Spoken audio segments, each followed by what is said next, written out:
Boeing RC-135 is a family of large reconnaissance aircraft built by Boeing and modified by a number of companies including General Dynamics, Lockheed, LTV, E-Systems, L3Harris Technologies, and used by the United States Air Force and Royal Air Force to support theater and national-level intelligence consumers with near real-time on-scene collection, analysis, and dissemination capabilities. Based on the C-135 Stratoslipper airframe, various types of RC-135s have been in service since 1961.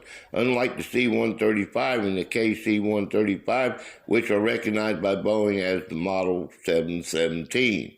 Most of the current RC-135 fleet, with the exception of the RAF's RC-135Ws, is internally designated as a Model 739 by the company.